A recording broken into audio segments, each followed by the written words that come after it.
a songwriter murdered before he could collect his royalties. A blues singer paid $500 for a song that made someone else a fortune. Record labels that built empires on stolen credit while artists died broke. This is R&B Pulse Track. Today, the dark truth behind 10 legendary songs and the artists who created them but never saw the money, the credit, or the recognition they deserved. These are songs everyone knows. Almost nobody knows what happened to the people who made them. Number 10, Rocket 88, Jackie Brenston and his Delta Cats, 1951. Ike Turner and his band, the Kings of Rhythm, drove to Memphis in March 1951 to record for producer Sam Phillips. On the way, the band's guitar amplifier fell off the truck, damaging the speaker cone. And when they recorded anyway, the resulting fuzzy distortion became one of the first recorded uses of guitar distortion in music history. The song was supposed to be credited to Ike Turner and his Kings of Rhythm, featuring Jackie Brenston. Instead, when Phillips licensed it to Chess Records, it was printed as Jackie Brenston and his Delta Cats, a labeling error that stripped Ike Turner of credit for a song widely regarded as one of the first rock and roll records ever made. The financial split was even worse. Turner and the rest of the band were paid just $20 each for the record, while Brenston alone sold his rights to the song for $910. The song shot to number 1 on the R&B charts, financing the launch of Sun Records, the label that would soon make Elvis Presley a star, while the actual architect of the sound got a labeling mistake and $20. Brenston, given credit he hadn't fully earned, never had another hit and faded from music entirely. Turner spent years fighting to be recognized as the song's true creator. Neither man got what they were owed from a record that arguably invented an entire genre. Number 9, Sh-Boom. The Chords, 1954. Life could be a dream, life could be a dream. The Chords wrote Sh-Boom themselves and recorded it in March 1954 for Atlantic's Cat Records subsidiary, originally intended only as the B-side to a different song. The B-side took off instead, climbing the charts and introducing doo-wop to a national audience for the first time. Life could be a dream, Sh-Boom, if I could take you up in paradise up above. Then came the copy. Later that year, an all-white Canadian group called the Cooke recorded a sanitized, more polished version of the same song practice critics at the time openly called Shamrock, where white acts released cleaned-up versions of songs originated by black artists. The Cooke's version became the bigger hit, reaching number 1 and staying there for 9 weeks, while the Chords' original, despite being the song's actual creators, got pushed off the charts by the cover. Radio listeners across the country heard the Cooke's lighter, non-threatening version instead of the driving, hot sax original the Chords had actually built. The Chords faded away within a couple of years.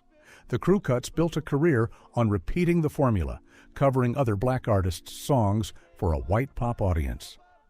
Sh-Boom is remembered today as a landmark of early rock and roll.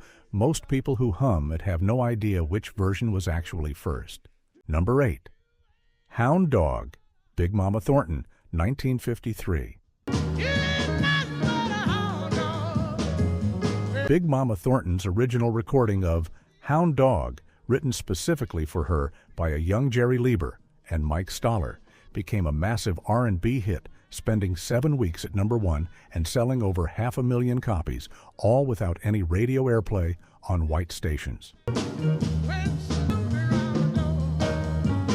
For that hit, Thornton was reportedly paid a flat fee of around $500. No ongoing royalties. Like many black artists of the era, she watched the industry profit far more from her work than she ever did. 3 years later, a young singer from Memphis named Elvis Presley recorded his own version. His take on Hound Dog became one of the best-selling singles of all time and helped launch his career toward global superstardom, while the woman who originated the song and its raw, sarcastic delivery received nothing further from its success. Lieber and Stoller eventually secured songwriter royalties by leveraging their ability to keep writing hits for Presley. Thornton never got that same leverage. She spent the rest of her career touring and performing, largely overlooked, while the song she made famous became one of the most recognizable in American music history under someone else's name. Number 7. Don't Be Cruel / All Shook Up, written by Otis Blackwell, recorded by Elvis Presley, 1956 to 1957.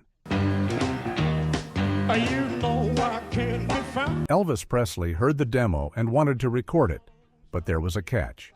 Via Presley's manager, Colonel Tom Parker, Blackwell was told he'd have to give up half his songwriting credit and list Presley as co-writer if he wanted Elvis to record it. "I was told I had to make a deal," Blackwell later said. This wasn't a one-time arrangement. Blackwell had to turn over half his publishing royalties on Don't Be Cruel and a third on All Shook Up, despite Presley himself later admitting he'd never actually written a note of either song, calling the arrangement a big hoax. Both songs became massive hits, with Don't Be Cruel spending 7 weeks at number 1. Blackwell went on to write over 400 songs, including hits for Jerry Lee Lewis and Peggy Lee Proof of his talent, but for 2 of the biggest songs of his career, he'd already signed away a chunk of what should have been entirely his. Number 6. Why Do Fools Fall in Love? Frankie Lymon and the Teenagers, 1956.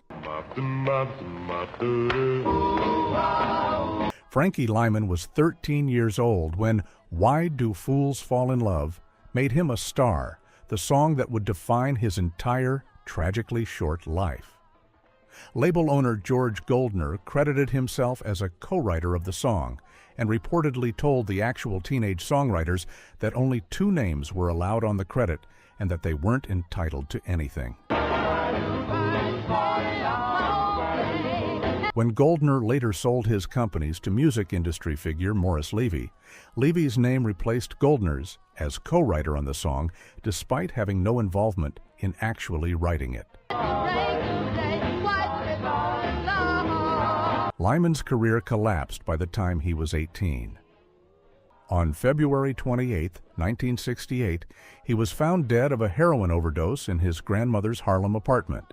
He was 25 years old and broke. Lymon had never been paid his songwriting royalties during his lifetime. It took a lawsuit by his widow more than a decade after his death and years more of competing claims from multiple women claiming to be his rightful heir before his estate finally began receiving any money from the song that made him famous as a child. We're halfway through 10 songs that shaped American music and 10 artists the industry left behind. If you think the real stories behind the music matter as much as the hits themselves, hit subscribe right now. It's free. It takes 2 seconds. Turn on notifications so you never miss a video. Now let's get back to the countdown. The next 5 stories are even harder to hear. Number 5. Mama. He Treats Your Daughter Mean. Ruth Brown, 1953. He treats your daughter mean. Ruth Brown's string of hits in the early 1950s was so successful that Atlantic Records became known in the industry as the house that Ruth built. She helped put the fledgling label in the black, selling over 3 million records and delivering 5 number 1 R&B hits. But the label's own accounting told a different story. While Brown was being paid advances of up to $350 per song and selling millions of records, Atlantic's books always somehow showed her owing the company money for recording costs, meaning royalties rarely, if ever, actually reached her. When Brown left Atlantic in 1960 after an 11-year run, she was broke. She later said, "Ruth the singer disappeared. I did a lot of things to survive. All I wanted was to feed my kids and keep the lights on." It took Brown nearly a decade of fighting with support from Reverend Jesse Jackson before Atlantic finally settled with her, paying her $20,000, forgiving her supposed debts, and contributing $1.5 million to launch the Rhythm and Blues Foundation, a nonprofit created specifically to support other artists the industry had left behind. The woman who built Atlantic Records Foundation had to fight the company for basic survival money decades later. Number 4. You Better Move On, Arthur Alexander, 1961. To give up the hand of the girl. Arthur Alexander became the only songwriter in history to have his original compositions covered on studio albums by the Beatles, the Rolling Stones, and Bob Dylan. Paul McCartney later said plainly, "If the Beatles ever wanted a sound, it was R&B. We wanted to be like Arthur Alexander." Despite that influence, the money never followed. Even with the Beatles, the Rolling Stones, The Who, Bob Dylan, and Ry Cooder all covering his songs and his own chart success, Alexander remained underpaid for his music throughout his career.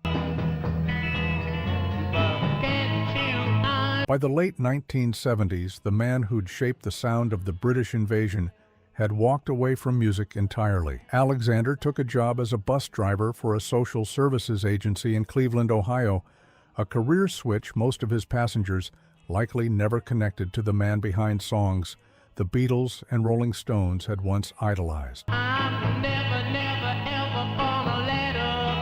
Musician Norbert Putnam once told George Harrison he'd played bass on Alexander's original You Better Move On.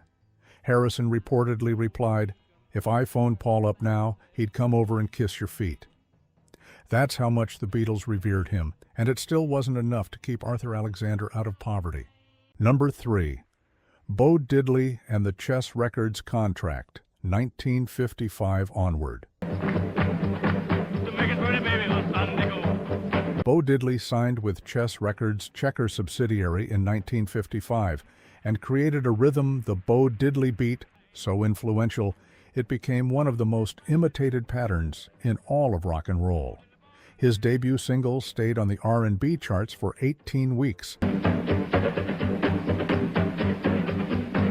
But like many artists on the label, his relationship with Chess Records grew bitter over money.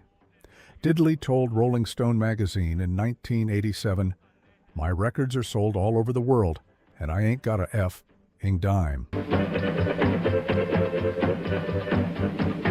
He wasn't alone in the 1970s. Several Chess Records artists, including Muddy Waters and Howlin' Wolf, sued the label for back royalty payments, with all the lawsuits eventually settled confidentially out of court.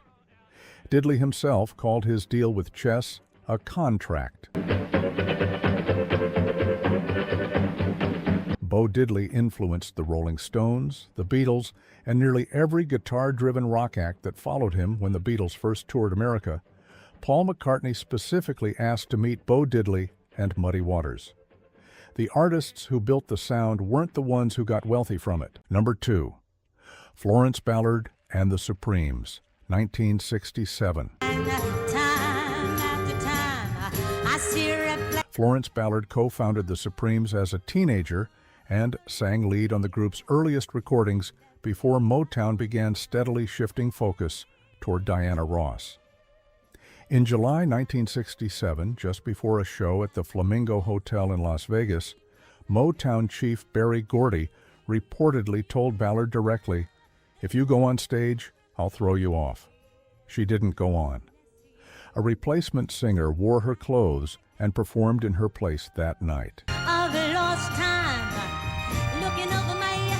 Ballard left the group in 1967 and lost an $8 million lawsuit against Motown Records. Her attempted solo career on ABC Records went nowhere. By the mid-1970s, with 3 young daughters and no income, Ballard had to file for welfare, a founding member of one of the most successful vocal groups in American history, on public assistance, while her former group's name and hits kept generating money for others. She mounted a brief comeback in 1975, but her health had already deteriorated. On February 22, 1976, Florence Ballard died of cardiac arrest at just 32 years old, the first woman posthumously inducted into the Rock and Roll Hall of Fame, 12 years after the poverty that defined her final decade. Number 1. Sam Cooke's Fight for His Masters, 1957 to 1964. I know you sent Sam Cooke left the gospel group the Soul Stirrers to go secular, facing rejection from fans and record labels alike who thought a gospel singer couldn't cross over. He and his manager Bumps Blackwell had to record You Send Me in a garage with borrowed equipment because no major label would touch him. The song became a massive hit, and Cooke watched the label and distributors profit from it, while his own contract paid him pennies per record. That experience taught him a lesson most artists of his era never got the chance to learn. He needed to own his own masters. By the early 1960s, Cooke had done something almost no black artist of his generation had managed. He started his own record label and publishing company, SAR Records, specifically so future artists wouldn't be trapped the way he'd been trapped at the start of his career. It was a direct rebellion against the entire system this list has been describing. He never got to fully enjoy that independence. In December 1964, Sam Cooke was shot and killed at a Los Angeles motel under circumstances that still spark debate today. He was 33 years old, one of the only artists on this list who fought his way out of the industry's exploitation, cut down before he could fully prove what artist-owned freedom could look like.